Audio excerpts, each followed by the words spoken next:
Je voudrais, au nom du groupe PPCI, mettre un petit peu de miel, si je peux m'exprimer ainsi, puisqu'on en parle un petit peu dans ce débat. Je sais, c'est un petit peu facile.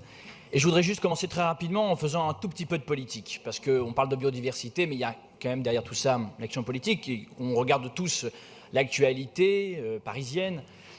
Moi, je suis personnellement assez frappé de voir que dans toutes les critiques que subit l'exécutif aujourd'hui, elles sont nombreuses et on peut les comprendre, en tout cas moi dans l'opposition je les comprends, je suis frappé du fait que ce sont parfois les plus grands contempteurs de la ville de Paris, Madame Hidalgo, qui hier étaient ses plus grands glorificateurs et turiféraires. Bien, je pense notamment au groupe écologiste aujourd'hui. Bon.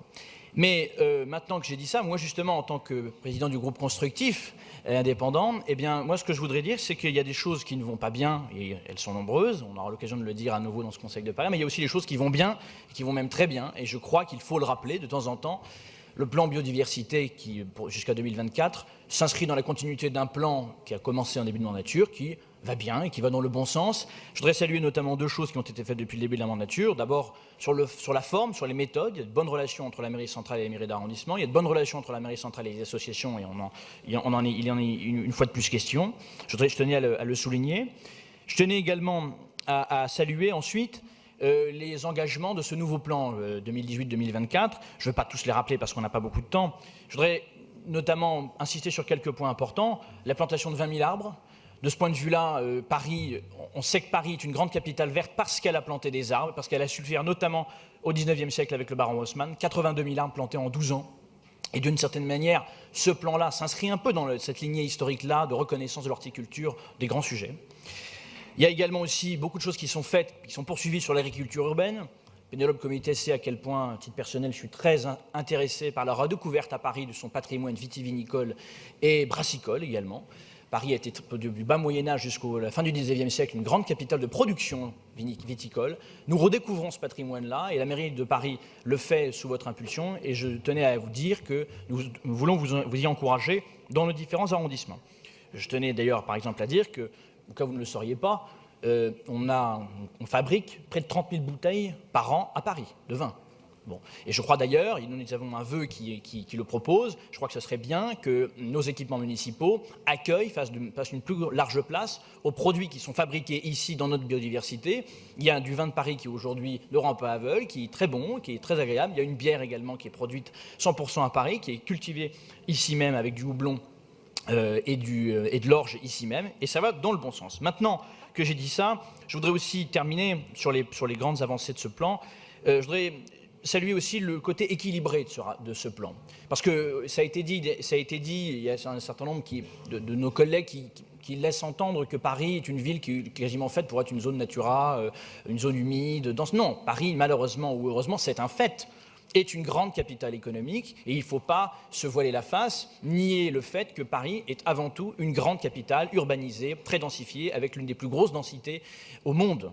Et malgré cela, nous pouvons être aussi une capitale qui reconnaît cette biodiversité, qui met tout en œuvre pour la préserver. Et je crois que ce plan-là, d'une certaine manière, relie ces deux caractéristiques-là, la dimension économique urbaine profonde de Paris, et qu'il faut adapter, moderniser bien sûr, à travers des constructions d'immeubles à biodiversité positive, mais aussi donc cette biodiversité, ces 1300 espèces végétales.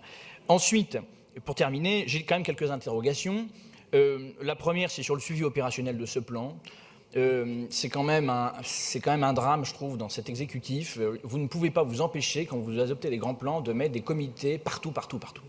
Le comité de pilotage, l'observatoire, le forum, le comité d'organisation. Très franchement, moi j'émets des doutes clairement sur le suivi de ce rapport, alors de ce plan. Il y a des points d'étape qui sont prévus dans ce plan, c'est très bien, mais j'émets des doutes quand même sur le pullulement un peu d'organismes consultatifs.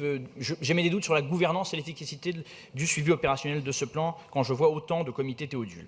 Ensuite, sur les animaux, Marie-Laure Harel a cité la question des rats. Je ne veux pas refaire le débat sur la propreté, mais je me demande si, au cours de ces dernières années, nous n'avons pas péché par naïveté. Vous n'avez pas péché par naïveté. Il y a des militants, il faut le dire aujourd'hui, autour de la ville de Paris, dans le débat public parisien qui considèrent que les rats font partie de la biodiversité avant d'être un problème de salubrité publique. Et je regrette que la mairie de Paris ait mis autant de temps à prendre la mesure du problème que constituent les rongeurs à Paris.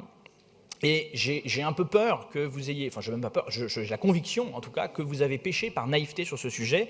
Alors, je sais qu'on reparlera des animaux au mois de juillet avec la mission animaux, mais je tenais quand même à ce que ce soit bien noté dans le cadre de ce débat et que des réponses commencent à nous être apportées sur je dirais, je ne vous demande pas de faire votre mea culpa, mais enfin, je crois qu'il y a quand même des choses qui ont été faites sur en tout cas des dossiers qui n'ont pas été vus, qui n'ont pas été pris en compte sciemment, notamment la question des rongeurs, et ça a été rappelé par mon groupe et par Marie-Laure Harel. Ensuite, une troisième interrogation, et j'en aurais terminé là-dessus, c'est sur la coopération avec les villes aux alentours. La biodiversité de Paris, c'est une chose, mais la biodiversité de Paris ne peut pas se penser, ne peut pas être protégée si on n'a pas une action globale, intégrée avec l'ensemble de la métropole, avec le Grand Paris, avec la région. Et cet élément-là est bien noté dans le plan, il y a des engagements qui ont été pris, mais j'aimerais que vous nous donniez quand même quelques précisions et j'aimerais quand même que vous mettiez l'accent sur cette question-là qui, à mon avis, n'est pas suffisamment traitée. C'est pas la faute de la mairie, ni de la métropole, ni de la région. Je crois qu'à un moment donné, il faudra quand même, sur ce sujet comme sur d'autres sujets, prendre en mesure le fait que la mairie ne peut pas faire cavalier seul sur ce sujet. Je sais qu'évidemment les moyens de la ville de Paris sont très importants et qui permettent aujourd'hui de distribuer des larves de coccinelles en grande quantité, mais les autres villes des alentours de Paris n'ont pas ces moyens-là et je pense que ce serait une bonne idée qu'on travaille de manière beaucoup plus efficace, beaucoup plus étroite avec la métropole sur ce sujet. Merci.